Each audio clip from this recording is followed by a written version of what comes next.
हमारी सरकार को।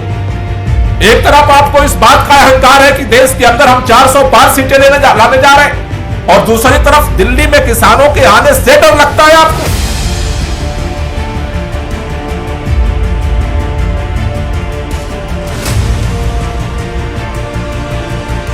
मोदी सरकार 80 करोड़ लोगों को राशन देती है। ये राशन भारतीय जनता पार्टी के कार्यालय में पैदा होता है क्या?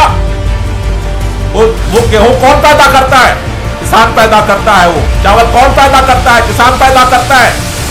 आखिर वो कौन सी मजबूरी है भारतीय जनता पार्टी की सरकारों के सामने कि आज किसानों को दिल्ली आने से रोकने के लिए सारी हदों को सरकार पार कर रही है। ये किले जो ठोकी गई है, भारतीय जनता पार्टी की सरकार ने ये जमीन पर किले नहीं ठोकी है, ये किसानों के दिलों पर किले ठोकी जा रही है। हमारा देश भारत कृषि प्रधान देश कहा जाता है। भारत के किसान तपती धूप में, कड़कड़ाती ठंड में, बारिश में अपना खून पसीना बहा करके अन्न पैदा करते हैं, और भारत के गांव के पटवारी से लेकर के और देश के प्रधानमंत्री तक का पेट भरने का काम करते हैं। देश के हर बच्चे, बूढ़े, जवान, स्त्री, पुरुष, महिला, हर जाति, धर्म, क्षेत्र, भाषा, प्रांत के लोगों के पेट भरने का काम किसान करते हैं। लेकिन आज जिस तरह से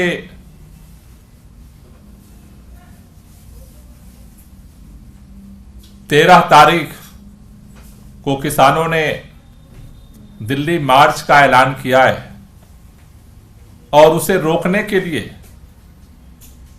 भारतीय जनता पार्टी की केंद्र सरकार के निर्देश पर हरियाणा की भारतीय जनता पार्टी की सरकार अंग्रेजों से भी ज्यादा निर्दयतापूर्वक, क्रूर तरीके से तानाशाही पूर्ण रवैया अपनाते हुए किसानों को रोकने के लिए वो सारे हथकंडे अपना रही है जो आज गुलामी के दौर की याद दिला रहे हैं। मैं अपनी बात आगे रखूं उसके पहले मैं आप सबके सामने जो अभी भारतीय जनता पार्टी की सरकार जिस तरह की दरिंदगी की तैयारी कर रही है, दमन की तैयारी कर रही है, उसका एक दृश्य आपको हम इस वीडियो के माध्यम से दिखाना चाहते हैं।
किया जाता है कि 13 तारीख को किसानों द्वारा समूह मोर्चे पर इकट्ठे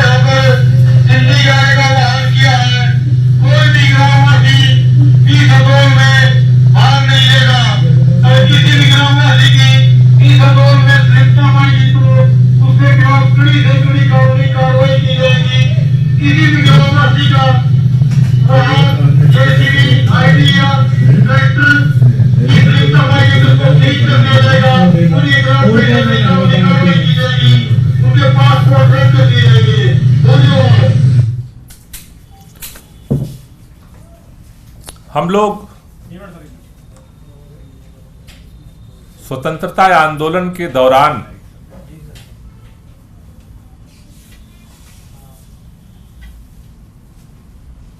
तमाम, चाहे वो शहीद आजम भगत सिंह के जिंदगी पर बनी फिल्म हो, चाहे सुभाष चंद्र बोस के, चाहे महात्मा गांधी, अंबेडकर, स्वतंत्रता आंदोलन के दौरान तमाम फिल्मों को अगर आप देखेंगे तो उस फिल्मों में इस तरह के दृश्य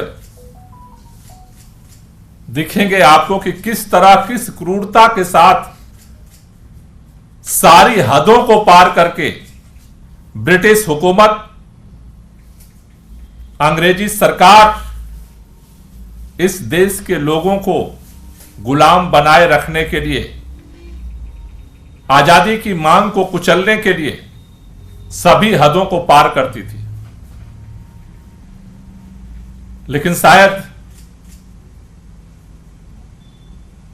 अगर स्वतंत्रता संग्राम सेनानियों की आत्मा अगर देख रही होगी तो उनको भरोसा नहीं हो रहा होगा कि आजाद हिंदुस्तान के अंदर शांतिपूर्व तरीके से अपनी जायज केंद्र सरकार के द्वारा वादा करने के बाद वादा खिलाफी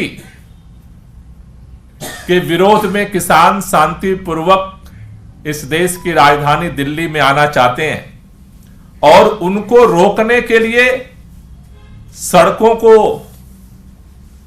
बैरिकेड किया गया है, दीवारें चुन दी गई हैं। शायद इतनी मजबूत दीवार तो भारत पाकिस्तान के बॉर्डर पे भी नहीं बनी है, वो भी वहां का भी गेट खुलता रहता है, बंद किया जाता है। उन दीवालों के पत्थरों की जो दीवार है उसके सामने अभी आपने किले देखी हैं। ये किले जो ठोकी गई हैं, भारतीय जनता पार्टी की सरकार ने ये जमीन पर किले नहीं ठोकी हैं, ये किसानों के दिलों पर किले ठोकी जा रही हैं। और अगर भाजपा ये सोचती है कि हम नारा दे रहे हैं कि हम 400 पार आने जा रहे हैं इसलिए किसानों के दिलों पर कील ठोक देंगे, मुझे लगता है कि इससे दर्दनाक और इससे दुर्भाग्यपूर्ण आज भारत के अंदर कुछ भी नहीं हो सकता है। यह दृश्य देख करके कलेजे में ऐसी पीड़ा हो रही है कि क्या पंजाब के किसान भारत के किसान नहीं है? क्या उनकी राजधानी दिल्ली नहीं है? क्या हरियाणा के किसानों की राजधानी दिल्ली नहीं है? क्या उत्तर प्रदेश के किसानों की राजधानी दिल्ली नहीं है? क्या राजस्थान के किसानों की राजधानी दिल्ली नहीं है? आखिर वो कौन सी मजबूरी है भारतीय जनता पार्टी की सरकारों के सामने कि आज किसानों को दिल्ली आने से रोकने के लिए सारी हदों को सरकार पार कर रही है। मदर ऑफ डेमोक्रेसी का भाषण देना एक बात है और मदर ऑफ डेमोक्रेसी की आबरू की रक्षा करना, उसकी मर्यादा की रक्षा करना दूसरी बात है।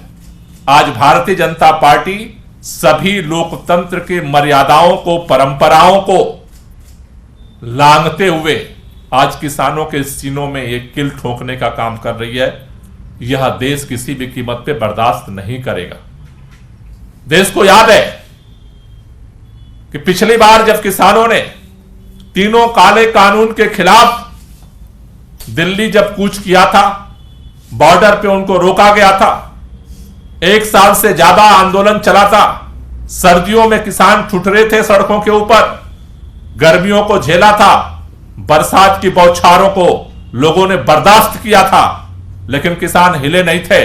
सरकार को झुकना पड़ा था और देश के माननीय प्रधानमंत्री जी ने माफी मांगते हुए उन तीनों काले कानूनों को वापस लिया था और उसी समय यह वादा किया था कि किसानों को एमएसपी की गारंटी की जाएगी। साल, महीना दर महीना साल गुजर गया, पार्लियामेंट के आखिरी सेशन की समाप्ति हो गई, अंतरिम बजट पास हो चुका, प्रधानमंत्री जी चुनाव प्रचार में निकल चुके और किसान अब भी टकटकी लगाए देख रहे हैं कि क्या एमएसपी क्यों गारंटी का कानून आएगा या नहीं आएगा। एक तरफ सरकार वार्ता करने का नाटक कर रही है और दूसरी तरफ आपने अभी देखा कि किस तरह से हरियाणा के अंदर पुलिस को गांव-गांव में भेज करके लोगों को धमकाया जा रहा है। कहा जा रहा है कि अगर आंदोलन में आप शामिल होगे तो पासपोर्ट आपका जब्त कर लिया जाएगा, बैंक के खाते जब्त कर लिए जाएंगे, प्रॉपर्टी के कागज जो है पुलिस जमा कर रही है। पेट्रोल पंप पर निर्देश दिया गया है कि एक लिमिट में ही किसानों को पेट्रोल और डीजल देना है। ऐसी स्थिति तो भारत ने आपातकाल के दौरान भी नहीं देखी। ऐसी स्थिति तो आजादी के लड़ाई के दौरान भी इस देश के चप्पे चप्पर पर नहीं देखा गया। आखिर हो क्या गया है हमारी सरकार को? एक तरफ आपको इस बात का अहंकार है कि देश के अंदर हम 400 पार सीटें लाने जा रहे हैं, और दूसरी तरफ दिल्ली में किसानों के आने से डर लगता है आपको। किसान आने शांतिपूर्वक अपनी मांग को लाने के लिए अगर आना चाहते हैं तो आपको डर किस बात को लगता है? किसान आंदोलन के बाद, जब पिछली बार आंदोलन हुआ था उत्तर प्रदेश के चुनाव से पहले, माननीय प्रधानमंत्री जी ने, किसी मंत्री ने नहीं, किसी विधायक ने नहीं, किसी मुख्यमंत्री ने नहीं, स्वयं देश के प्रधानमंत्री माननीय नरेंद्र मोदी जी ने कहा था कि हम ये तीनों काला कानून जो है उसको वापस ले रहे हैं। और किसानों को एमएसपी की जो बात उठी थी उसके लिए कमेटी बनाने की बात हुई थी। आज तक कमेटी ने क्या किया इस पर बोलने को तैयार नहीं है। आपने जो वादा किया था, वादा खिलाफी आपने किया। किसानों के पास रास्ता क्या है? आप वादा करके और निकल जाएंगे। और किसान अगर शांतिपूर्वक तरीके से अपनी मांग को रखने के लिए अपनी ही देश की राजधानी में आना चाहता है तो आप किले ठोक देंगे, आप उसका पासपोर्ट जब्त कर लेंगे, आप उसका बैंक अकाउंट जब्त कर लेंगे, आप उसके प्रॉपर्टी के कागज जब्त कर लेंगे, आप उसको ट्रैक्टर को जब्त कर लेंगे। आप किसानों को देशद्रोही क्यों समझते हैं? आप थकते नहीं हैं। भारतीय जनता पार्टी का हर नेता आज गली से लेकर के, गांव से लेकर के हर मीडिया चैनल में ऐलान करता है 80 करोड़ लोगों को राशन दिया जा रहा है। मोदी सरकार 80 करोड़ लोगों को राशन देती है। ये राशन भारतीय जनता पार्टी के कार्यालय में पैदा होता है क्या? वो गेहूं कौन पैदा करता है? किसान पैदा करता है। वो चावल कौन पैदा करता है? किसान पैदा करता है। किसानों की कड़ी मेहनत से पैदावार के आधार पर आप चुनावी फसल तो काटना चाहते हैं, लेकिन इतनी भी शर्म नहीं है कि किसानों के साथ शांतिपूर्वक तरीके से आंदोलन को संचालित करने का आप अवसर दे सकें। आप सारी हदें पार कर रहे हैं इसलिए कि आप चुनाव जीत सकते हैं। केवल अहंकार अंग्रेजों का भी इस देश के अंदर नहीं बचा था। चुनाव सब कुछ नहीं होता है। अगर आप इस तरह किसानों के सीनों पर अगर किल ठोकने का काम अगर आपको लगता है कि करने के लिए आपने जिद ठानी है, तो बड़ी बड़ी हुकूमतों को उठा करके लोगों ने फेंका है। अभी वोट नहीं पड़े हैं। अगर आपको इस बात का घमंड है कि हम पोलराइज करा करके और चुनाव जीत लेंगे और कोई कुछ भी नहीं कर सकता है, यह वही देश है जिन अंग्रेजों के राज में सूरज नहीं डूबता था, उसको भी उखाड़ करके फेंका है लोगों ने, अपने आंदोलन के दम पर फेंका है। इस देश के अंदर इस देश के लोग हर हुकूमत की तानाशाही बर्दाश्त करते हैं, लेकिन उसकी एक लिमिट होती है। आज भारतीय जनता पार्टी की सरकार सारी हदों को पार करके शांतिपूर्वक लोकतांत्रिक तरीके से अपनी आवाज उठाने के लिए मजबूर किसान है। अगर वादा खिलाफी नहीं किया होता भारतीय जनता पार्टी की सरकार ने, 700 से ज्यादा किसानों की मौत हुई किसान आंदोलन में, आज तक मुआवजा नहीं दिया गया। वादा किया था सरकार ने। आज किसानों के ऊपर मुकदमे लगे हैं, बहुत जगह पे वापस नहीं हुए। आज वो कोर्ट कचहरी के चक्कर लगा रहे हैं। आपने वादा किया था। वादा का समाधान करने के लिए आज फिर किसानों को पत्र गया है कि चंडीगढ़ में माननीय अर्जुन मुंडा जी, पीयूष गोयल जी और नित्यानंद राय जी दोबारा वार्ता करना चाहते हैं। आपका वार्ता का जो पत्र है वो भी धोखा है, क्योंकि एक तरफ आप वार्ता के टेबल पर बुलाना चाहते हो और दूसरी तरफ सड़कों पर कीलें ठोक रहे हो। यह दोहरा मापदंड किस लिए? इसका मतलब यह है कि आज की शाम को भी आप किसानों की मांगों को मानने को तैयार नहीं हो। अगर किसानों को की मांगों को मानने का अगर आपके दिमाग में अगर थोड़ा सा भी इतना भी कोई बात होती तो किसान क्यों कुछ करेगा? पिछले आंदोलन के बाद से आज तक तो किसान नहीं कुछ किया। जब सारी सीमाएं बंद हो गई हैं, सारे दरवाजे आपने बंद किए, पार्लियामेंट में आपने बहुत सारे उपलब्धियां गिनाई, लेकिन पार्लियामेंट का सत्र खत्म हो गया, अब चुनाव होने वाला है। आज किसान मजबूर होकर के बाहर निकला है। इसलिए भारतीय जनता पार्टी के नेताओं से हमारी हाथ जोड़ करके गुहार है, सत्ता के अहंकार में इतना मत चूर हो जाइए कि भारत के स्वतंत्रता आंदोलन की सारी विरासत को, भारत की आत्मा को मत जगाइए, इतना अहंकार में मत चूर होइए। और मैं हरियाणा की खट्टर सरकार से भी निवेदन करना चाहता हूं कि आप केंद्र सरकार के आदेश पर जिस तरह की दरिंदगी की हदों को पार करने की तरफ आप बढ़ रहे हैं, वो इस देश के लोकतंत्र में एक काला अध्याय साबित हो रहा है। ये तस्वीरें, ये वीडियोज, ये अनाउंसमेंट आगे आने वाली पीढ़ियां याद रखेंगी। केंद्र सरकार का भी हिसाब किया जाएगा और अगले विधानसभा चुनाव में अगर खट्टर साहब आपने अगर ये सारी जो हदें पार की है उसको वापस नहीं दिया तो हरियाणा में भी आपको, हरियाणा का किसान इसका जवाब देगा। मेरी केंद्र सरकार से यही मांग है कि आप आज वार्ता के लिए बुलाए हैं कि जितने तरह के आपने ये पाबंदियां लगाई हैं इन सबको तुरंत वापस करिए, खुले मन से किसानों से वार्ता करिए और उसका समाधान करिए। आज पूरा देश यही चाहता है। Thank you. कोई क्वेश्चन हो तो ले।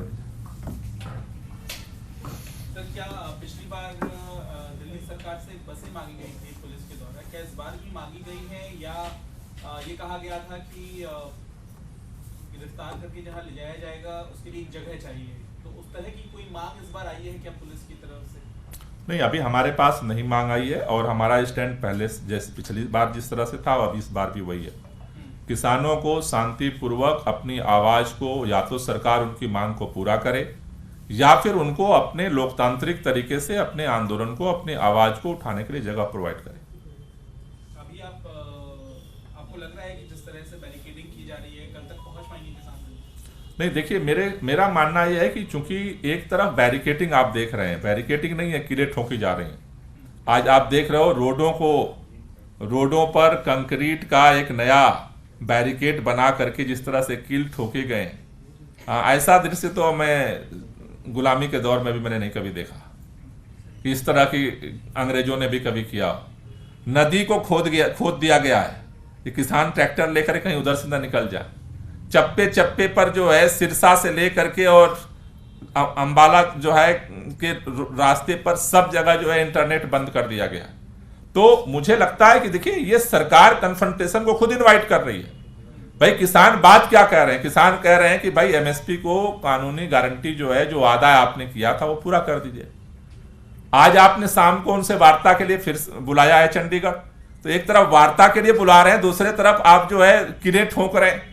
तो ये तो साफ दिख रहा है कि केंद्र सरकार किसानों की मांगों को मानने को तैयार नहीं है और गोली के दम पर, लाठी के दम पर वो उनकी आवाज को कुचलना चाहती है। अब तो सत्र भी नहीं है, सत्र भी खत्म हो चुका है। आपको लगता है कि दोबारा बुलाना पड़ेगा सत्र या सरकार बुलाए? आप ऐसी मांग करते हैं किसका?